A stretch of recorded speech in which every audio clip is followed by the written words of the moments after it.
Week 17 of the NFL season is here, and so is our own Ryan Wilson, which means it's time for Ryan Wilson's Monday morning headline. So give us his predictions on what we'll read in our morning paper come Monday morning after this weekend in the NFL. Ryan, it is so great to see you. Let's begin with the playoff atmosphere that we're all looking forward to seeing in Cincinnati. What are we reading in the paper after Joe Burrow and the Bengals face the Broncos?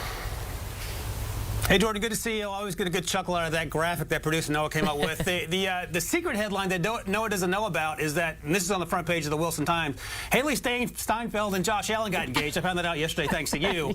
The other headline at the front of the sports page, talking about the Cincinnati Bengals, playoff Joe, baby, because they ain't done yet, which is hard to wrap your brain around given that they're currently 7-8. They're going to beat the Broncos, a team that appears to be playoff bound, you feel like?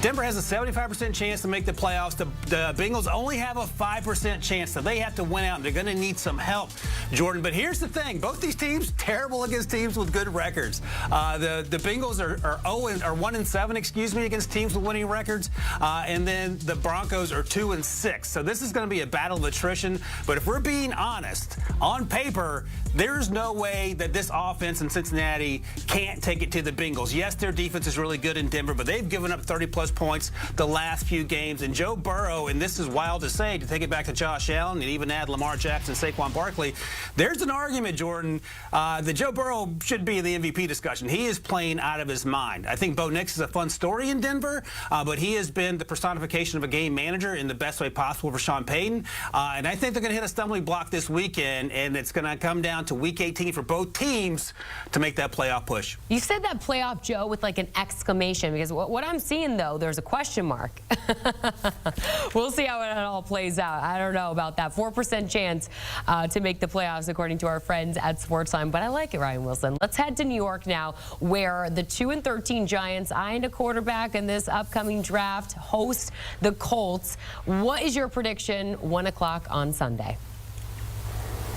So, Jordan, the Giants aren't going to be number one in terms of the playoff push, but they are going to be number one in terms of getting that number one overall pick.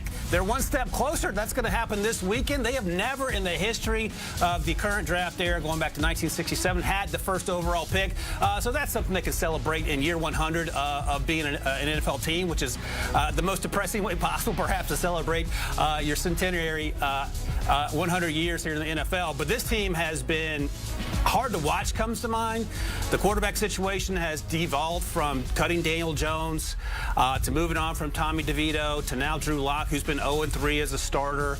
And I think that I don't know if they have a chance against the Colts. The Colts won last week against the Titans. I think the Colts are going to win again this week against the lowly New York Giants and allow the Giants to push one step closer to that first overall pick. They'll have to lose out next week. That feels like a reality, if we're being honest about it. But the Colts keep their playoff hopes alive, and a win this weekend for Indianapolis improves on that 43% chance of them making the playoffs.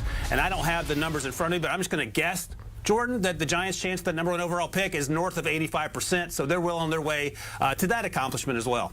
All right, New York falls to 2-14 while the Colts keep cruising. Let's get to Tampa now, where the Bucs have an opportunity to really stay in the mix in this division when they face the Panthers. Although we've seen Carolina trending a little bit upward with Bryce Young under center. We saw them nearly pull off that upset against the Bucs a few weeks ago. So how does this one play out? Producer Noah is the best headline writer at Wilson Times, and he's going to get a little holiday bonus for this one because this is a great one. Carolina Reaper. If you're into spicy foods, you love this one. Yeah, Noah's rocking it here. This team, you talked about it, Jordan. Bryce Young, he's playing like a first overall pick, and it's been sort of fun, right? And the last time these teams faced off, the Panthers and the Buccaneers back in Week 13, it went to overtime. If not for a Chuba Hubbard fumble, Carolina's probably winning that game. The next week, they had a chance to beat the Eagles, and then Xavier Legette dropped that ball in the end zone near the end. They got smoked the following week by the Cowboys, but last week they took it to the Arizona Cardinals. It was the first time that Bryce Young threw for multiple touchdowns without an interception in his young NFL career, so that's promising.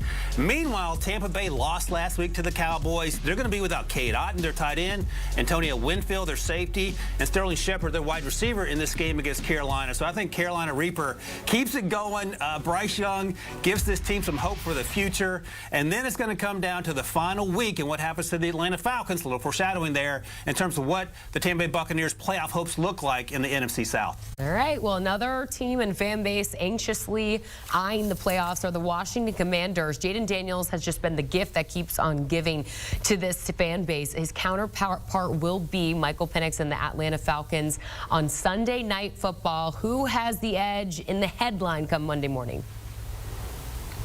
So many wild storylines here, Jordan. If I told you back in August that the Commanders would win 10 games, that Michael Penix Jr. would replace Kirk Cousins for injury-related reasons, you would have to wonder what went wrong.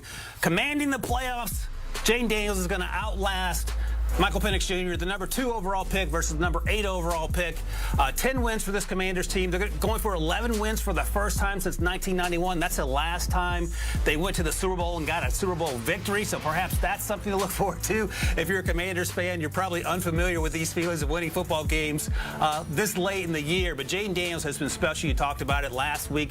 They overcame a 2-touchdown deficit against the Eagles. Of course, Jalen Hurts went out, but that's not Jaden Daniels' problem. Threw for 5 touchdowns and was lights out. Michael Penix Jr., meanwhile, was trying to be the first Atlanta Falcons quarterback ever to start his career 2-0. I think they're going to face some tough situations here against this Commanders team. That said, and I just mentioned it, that's not bad news for Atlanta because they still have the 2-game edge in terms of beating the Tampa Bay Buccaneers twice in that division, and it'll come down to Week 18 for both Tampa Bay and Atlanta. But Washington's had a 95% chance to make the playoffs as we sit here. They win this game this weekend, and they're well on their way to going back to the playoffs, which will be a fantastic and fun story for a team that for decades, Jordan, has been a laughingstock in the NFC East. All right, let's stick with some quarterback talk because I'm not letting you go without talking about the upcoming NFL draft. This weekend, actually tomorrow, we will get to see Miami's quarterback Cam Ward and also Colorado's quarterback Shedeur Sanders both play in bowl games tomorrow. As we take a look here at your latest mock draft, Ryan, you have actually Cam going first overall to the New York Giants and Shedeur going 3rd overall to the Raiders. What are you watching for, though, tomorrow from these two when they participate in their respective bowl games? Jordan, first thing first, and this includes Travis Hunter as well, stay healthy, please. Whatever happens, do not get hurt because you guys are such great football players with huge NFL futures ahead of you. But this is going to be a race between those two quarterbacks that you just talked about there, Jordan, Cam Ward and Shedeur Sanders. As we get through the draft process, we have 120-something days until the actual draft, and it's going to be jockeying for that number 1 position. There is no Caleb Williams in this draft class. There is no Joe Burrow in this draft class, a clear-cut number 1. It's going to be which team likes which quarterback the most.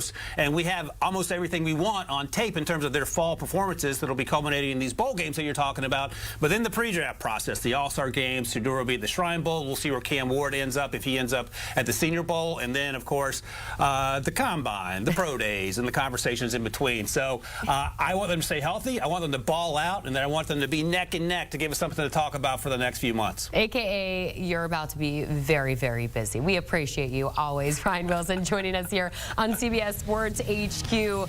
We are lucky this week. Week 17 of the NFL. So many games. You can catch all of these 1 o'clock and 4 o'clock hour on CBS, or you could stream on Paramount Plus.